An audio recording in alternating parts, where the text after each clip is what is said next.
గం గణపతయే నమః. ఓం జ్ఞానానందమయం దేవం నిర్మలస్ఫటికాకృతిం ఆధారం సర్వవిద్యానాం శ్రీ హయగ్రీవముపాస్మహే. శ్రీ లక్ష్మీ హయగ్రీవాయ నమః. జ్ఞానసిద్ధిని వీక్షిస్తున్నటువంటి ప్రేక్షకులందరికీ కూడా ఆగస్టు 17వ తేదీ నుండి సెప్టెంబర్ 17వ తేదీ వరకు కూడా సింహరాశిలోకి సూర్యుని యొక్క సొంత క్షేత్రము మరియు మూల త్రికోణ రాశిలో ఆయన యొక్క గ్రహ సంచార ప్రభావము, అలాగే ఈ యొక్క బుధగ్రహము దాదాపుగా కర్కాటక రాశిలో ఆగస్టు 21 వరకు ఉండి సెప్టెంబర్ 7 వరకు కూడా సింహరాశిలో రవితో కలిసి బుధాదిత్య యోగాన్ని, అట్లాగే తన యొక్క స్వక్షేత్రము మూల త్రికోణము ఉచ్చస్థాన స్థితిగతుడైనటువంటి బుధుడు కన్యారాశిలో సెప్టెంబర్ 7 నుంచి సెప్టెంబర్ 17 వరకు కూడా ఈ సంచరించే సమయము. శుక్రుడు సెప్టెంబర్ 2వ తేదీ వరకు కూడా నీచ స్థితిలో కన్యారాశిలో ఉండి తులారాశిలో తన యొక్క స్వక్షేత్రంలో వచ్చినప్పుడు విశేషమైనటువంటి యోగాలని, అట్లాగే కుజ భగవానుడు ఈ నెల రోజులు సెప్టెంబర్ 17 వరకు కూడా విశేషంగా మిథున రాశిలోనే సంచరిస్తూ, మరి గురుడు చూస్తే ఆయన ఆశ్లేష నక్షత్రంలోకి మారి కర్కాటక రాశిలోను, కేతు ఏమో సింహరాశిలోను, కుంభరాశిలో రాహువు, మీనరాశిలో వక్రీగత శని ప్రభావము. ఈ యొక్క గ్రహాల యొక్క సంచారం వలన మేషాది మీనరాశి పర్యంతం ఏ విధమైనటువంటి గ్రహ సూచికలు కలుగజేస్తాయి, ఏ విధమైనటువంటి శుభాలు లేకపోతే ఇబ్బందులు కలుగజేస్తాయి తెలుసుకునే ముందు ఇప్పుడు ఈ మాసంలో జరిగేటటువంటి విశేష పండుగల యొక్క విశిష్టతలు, అట్లాగే నా యొక్క జ్ఞానసిద్ధి క్షేత్రపీఠంలో ఏ సమస్యల వలన, ఏ ఇబ్బందుల వలన, ఏ గ్రహాల వలన ఏ రకమైనటువంటి పూజలు నేను ఆచరిస్తున్నానో తెలుసుకునే ప్రయత్నం చేసి ఆ తదుపరి మీ యొక్క రాశి గ్రహ ప్రభావాన్ని వినడానికి ప్రయత్నం చేయండి. డైరెక్ట్గా మనం రాశి ఫలితాలు, గ్రహ ఫలితాలు వినటం వలన మానసికంగా బుద్ధిపరంగా ఎన్నో దోషాలు ఆ గ్రహాలు మనకు కలుగజేస్తాయి. కాబట్టి ముందు శుభకరమైనటువంటి శుభపరమైనటువంటి విషయ పరిజ్ఞానాన్ని తెలుసుకొని వాటిని ఆచరించడానికి అందరూ ప్రయత్నం చేయండి. జ్ఞానసిద్ధిని వీక్షిస్తున్నటువంటి ప్రేక్షకులందరికీ కూడా శ్రావణ మాసం శుభాకాంక్షలు. ఈ యొక్క శ్రావణ మాసంలో మనకి గ్రహాలలో మార్పే కాకుండా మరి ఈ ఆగస్టు 14వ తేదీ నుండి కూడా, అంటే దాదాపుగా 13వ తేదీ నుండి కూడా విశేషమైనటువంటి శ్రావణ మాసం పండుగలు ప్రారంభం అవుతున్నాయి. శ్రావణ మాసంలో 14వ తారీఖున మొదటి శుక్రవారం ప్రారంభమై 21 రెండవ శుక్రవారము, శ్రావణ పౌర్ణమి 28వ తేదీ. ఆ విధంగా 5 శుక్రవారాలు, 4 సోమవారాలు, 4 శ్రావణ మంగళవారాలు చాలా విశేషమైనటువంటి ప్రాధాన్యత స్త్రీమూర్తులకి సంబంధించినటువంటిది. దాని వలన మాంగళ్య సౌభాగ్యము, అఖండ అష్టైశ్వర్యాలు, సత్సంతాన వృద్ధి, కుటుంబ వంశవృద్ధి కలుగుతుంది. అట్లాగే మనకి 17వ తేదీన 17వ తేదీన నాగపంచమి, గరుడ పంచమి, అలాగే విశేషముగా సూర్యుడి యొక్క సంక్రమణం సింహరాశిలోకి జరగబోతోంది. అంటే తన ఇంట్లోకి తన యొక్క స్వక్షేత్రము మూల త్రికోణ రాశి అయినటువంటి సింహరాశిలోకి సూర్య భగవానుడు సాక్షాత్తు శ్రావణ మాసానికి ఆయనే అధిష్టాన దేవత.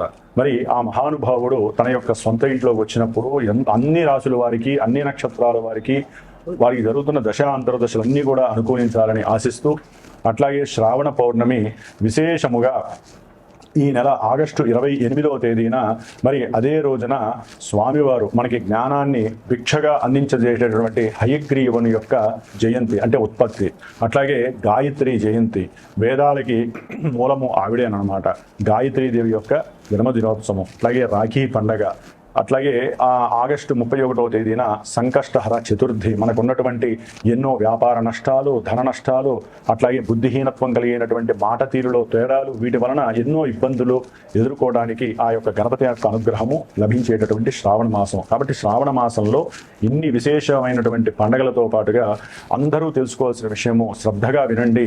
ఎందుకంటే మేషాది మీనరాశి పర్యంతం విషయ పరిజ్ఞానం ఒకటైతే కనుక అసలు మనకి అంతరిక్షంలో ఏం జరుగుతుందో తెలియకుండా ఎంతసేపటికి భూలోకంలో మన రాశిది, మన నక్షత్రం ఇది, మనకి ఈ బాధలు జరుగుతున్నాయి అని కాకుండా ఏ గ్రహం వలన ఏ సమస్యలు కలుగుతాయి, వాటికి ఏదైనా పరిష్కారం ఆచరిస్తే శుభం జరుగుతుంది అని ముందుగా మనం అందరం కూడా ఆలోచించాల్సినటువంటి విషయం.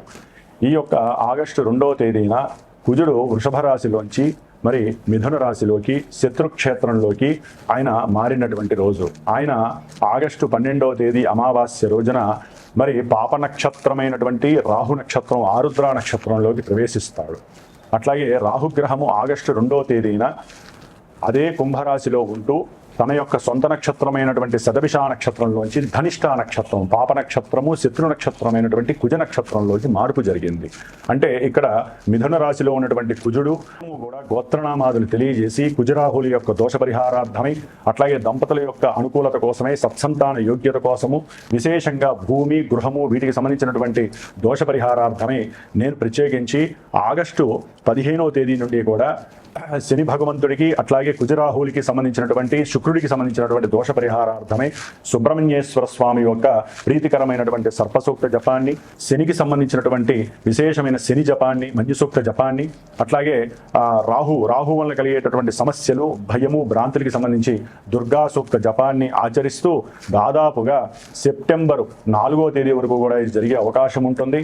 తర్వాత కుక్కే సుబ్రహ్మణ్యేశ్వర స్వామి దగ్గరికి వెళ్ళి ఈ 18 రోజులు ఎవరి పేరు మీదైతే కనుక స్వామివారు అంటే చిన్న సుబ్రహ్మణ్యేశ్వర స్వామి వారి యొక్క పంచలోహ విగ్రహాన్ని ఆయనకి అభిషేకం చేసి ఆరాధన చేసి దారాదత్తం చేస్తామో ఆ యొక్క రక్షని స్వామివారి దగ్గర పూజ చేసి కుక్కే సుబ్రహ్మణ్యేశ్వర స్వామి దగ్గర ఎవరైతే గోత్రనామాలు నాకు ఇచ్చి నేను 18 రోజులు వారి యొక్క శ్రేయస్సు కోసము, సంతానం కోసము, గృహయోగ్యం కోసము ఏవైతే కోర్టు సమస్యల వలన ఇబ్బందులు పడుతున్నారో అవన్నీ నిర్వీర్యం కావడానికి, మీకు స్వలాభం కలగడానికి, ఆరోగ్యవంతులే ఉండటానికి నేను చేసే ఈ ప్రయత్నంలో ఎవరైతే సహకరిస్తారో వారికి ప్రత్యేకించి హోమం చేసి ఆ హోమ ద్రవ్యాన్ని పంపిస్తాను. ప్రతిదీ కూడా మీ అందరికీ అప్డేట్ ఉంటూ ఉంటుంది నేను చేసే ప్రతి పూజ కూడా. కాబట్టి ఎవరైనా పాల్గొనదలిచిన వాళ్ళు ఉంటే ఈ నెల రోజులు విశేషంగా మీ ఇళ్లలో మీరు వ్రతాలు, నోములు చేసుకుంటూ పూజలు చేసుకుంటూ, కుదరనటువంటి వాళ్ళు జాతకంలో సమస్యలు బాగా ఎక్కువయ్యి మంత్రబలాన్ని, అట్లాగే యంత్రబలాన్ని, తంత్రబలాన్ని కావలసిన వాళ్ళు, అట్లాగే హోమ బలాన్ని హోమం చేసుకోవాలంటే విశేషమైనటువంటి ఖర్చు అవుతుంది. అదే మన పీఠం తరపున, జ్ఞానసిద్ధి క్షేత్రపీఠం తరపున నేను అందరికీ అందుబాటులో ఉండాలి అనే ఉద్దేశంతో నా యొక్క స్వయం ప్రతిభతో, స్వయం శక్తితో నేను ఆచరిస్తూ నలుగురు బ్రాహ్మణుల చేత ఆచరింపజేస్తూ ఈ యొక్క కార్యక్రమం ద్వారా మీ అందరికీ ఎవరైతే చేయించుకుంటారో వారందరికీ స్వలాభం కలిగేటట్టుగా చేస్తాం. మరి ఈ యొక్క ఆగస్టు 17వ తేదీన సూర్యుడు సింహరాశిలో సంక్రమణం చేసి సెప్టెంబర్ 17వ తేదీ వరకు కూడా ఆ మహానుభావుడు సింహరాశిలో ఉండటం వలన మేషాది మీనరాశి పర్యంతం ఎవరికి ఎటువంటి శుభాలు కలుగుతాయి, ఎవరు ఏ విధంగా జాగ్రత్త పడాలో తెలుసుకుందాం. మీనరాశి వారికి ఆగస్టు 17వ తేదీ తర్వాత సూర్య భగవానుడు చక్కగా తన యొక్క స్వక్షేత్రమైనటువంటి సింహరాశిలోకి సంక్రమించే సమయంలో 6వ స్థానం కావడం వీరికి అత్యంత విశేష శుభప్రం. ఇప్పటి వరకు కేతువు మాత్రమే 6లో ఉన్నాడు. ఇప్పుడు రవి కూడా వచ్చి వీరు చేసుకున్నటువంటి పూర్వజన్మ పుణ్యఫలము అన్ని కార్యక్రమాలలో వీళ్ళకి శుభాలు జరుగుతున్నాయి. ముఖ్యంగా ఉద్యోగ సంబంధిత విషయాలలో ఆగస్టు 17 నుంచి సెప్టెంబర్ 17 మధ్యకాలంలో ఉన్నత ఉద్యోగ స్థితి కలుగుతోంది. దాని ద్వారా వీరికి ఉన్న అప్పుల బాధలు కొంతవరకు తొలగించుకోవచ్చు. అట్లాగే ఆత్మశక్తి పెరుగుతుంది. అట్లాగే తండ్రి గారి యొక్క ఆరోగ్యం కుదుటపడుతుంది. మీకు ఉన్నటువంటి శత్రు రోగ రుణబాధలన్నీ కూడా మీ యొక్క ఆత్మస్థైర్యము, మానసిక ధైర్యంతో, మీకున్న తెలివితేటలతో, లేకపోతే ఎవరైనా సరే గృహంలో ఒక తల్లి ద్వారా కావచ్చు, లేకపోతే వ్యాపార భాగస్వామి ద్వారా కావచ్చు, వారి యొక్క ఆలోచన పర్వంతోనైనా సరే మీరు ఎటువంటి వ్యవహారాన్నైనా సరే గట్టెక్కించే పరిస్థితి మీద రాశి వారికి కలుగుతాం. రవి బలం ఉంది అంటే జాతకంలో అత్యంత యోగప్రదం. కానీ అదే జన్మజాతకంలో ఇదే రవి గనక చెడ్డవాడైనది కనుక ఇక్కడ గోచారంలో ఇబ్బందులు ఎదురే అవకాశం ఉంటుంది. ఉద్యోగంలో శత్రువులు అధికమవుతారు. మీ యొక్క పెద్ద బాసే మీకు పెద్ద రాక్షసుడై కూర్చుంటాడు. కొంతమందికి ఉద్యోగంలోంచి మిమ్మల్ని ఎప్పుడెప్పుడు తీసేద్దామా అని ఎదురు చూస్తూ ఉంటారు. అంటే మీ వరకు మీకు బాగానే ఉంది. జాతకంలో రవి పాపి అయితే ఇక్కడ ఆయన వేధింపులకు ఎక్కువయ్యే అవకాశం ఉంటుంది. ఎంతైనా రవి 12లో ఉన్న రాహు చేత చూడబడుతున్నాడు, 6లో ఉన్న కేతు, వీళ్ళిద్దరూ పాపగ్రహాలే కదా. ఇక్కడ రవికి ఆ దోషం అంటినట్టే కదా. కాబట్టి వీరు ఉద్యోగరీత్యా విదేశాలకు వెళ్ళాలి అనుకున్న వాళ్ళకి కొంత ఇబ్బందులు ఎదురే అవకాశం ఉంటుంది. అంటే వాళ్ళ యొక్క సంకల్పం నెరవేరకపోవడానికి శుక్రుడు సప్తమంలో నీచ స్థితి, లేకపోతే ఉద్యోగరీత్యా కాస్త దూరాలకి వెళ్ళాలని చెప్పి అప్లై కూడా చేస్తారు వీళ్ళు కొంతమంది, కానీ జరిగే పరిస్థితి కాదు. అట్లాగే తండ్రి గారి అప్పులు కానీ, లేకపోతే వీరి యొక్క అప్పులు కానీ, సంతానపరమైనటువంటి అప్పులు కానీ వీటి పరంగా కూడా వీరు తీర్చడానికి ఎంతో ప్రయత్నం చేస్తారు. కానీ రాహు 12లో ఉండేసరికి వీరికి తీరకపోగా జన్మరాశిలో ఉన్నటువంటి శని వక్రించేసరికి ఇంకా ఆ వృద్ధి ఎక్కువ అవుతుంది, అప్పుల యొక్క వృద్ధి ఎక్కువ అవుతుంది. కాబట్టి ఎంత సంపాదించినా అలాగే ఉంటుంది. ఏ పని చేద్దామన్నా సరే ఎక్కడో అక్కడ మానసిక వేధ, ప్రతి పనిలో కూడా నెగిటివ్నెస్ రావటము, అట్లాగే ఏ పని చేద్దామన్నా బద్ధకము, నిద్ర లేటుగా లేవడం ద్వారా కూడా చేస్తున్న ఉద్యోగాల్లో ఎన్నో ప్రతిబంధకాలు, ఆటంకాలు కలగటము జరిగే అవకాశాలు ఎక్కువగా ఉంటాయి. ముఖ్యంగా భార్యాభర్తల మధ్య ఇబ్బందులు ఎదురవడానికి కారణము శుక్రుడు నీచ స్థితిని పొంది ఉండడం ద్వారా ఇరువురి మధ్య ప్రేమ, అన్యోన్యత, ఆప్యాయత లేక ఆకస్మికంగా వీరిద్దరి మధ్య ఎన్నో సమస్యలు కలిగి అవి కాస్త వీళ్ళ మధ్య ఉన్నటువంటి బాండింగ్ని కూడా నాశనం చేసే పరిస్థితి కలుగుతుంది.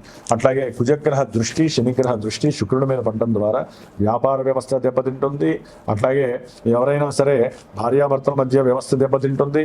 అట్లాగే కుటుంబంలో మీకు ఎగైనిస్ట్గా ఉండేవాళ్ళు ఎక్కువ అవుతారు, ఆర్థికంగా నష్టపోతారు. పెట్టుబడుల విషయంలో జాగ్రత్త వహించాలి. ఈయన ఎప్పుడైతే సొంత క్షేత్రం సెప్టెంబర్ 3 తర్వాత వస్తాడో అప్పుడు కొంతవరకు వీరు ప్రయాణాల ద్వారా సౌఖ్యము, ఆకస్మిక ప్రయాణాదులు, ఎవరైనా సరే తెలిసిన వాళ్ళు ఆకస్మికంగా మీ యొక్క వివాహం గురించి తెలియజేయటము, దానికి మీరు సంసిద్ధం అవ్వటము, ఇట్లాంటివి కూడా జరగడానికి అవకాశాలు ఎక్కువగా ఉంటాయి సెప్టెంబర్ 3 తర్వాత. అట్లాగే రవితో బుధుడు కలవటం ఇంకా విశేషప్రదము. ఎవరైనా సరే గృహము కొనాలన్నా, వ్యాపారపరమైనటువంటి ఆలోచనల ద్వారా వ్యాపారం పెట్టాలన్నా కూడా గవర్నమెంట్ సహాయ సహకారాలు మీకు అందిపుచ్చుకోవడానికి అవకాశం ఉంటుంది. అట్లాగే తండ్రి యొక్క సహకారం లభిస్తుంది.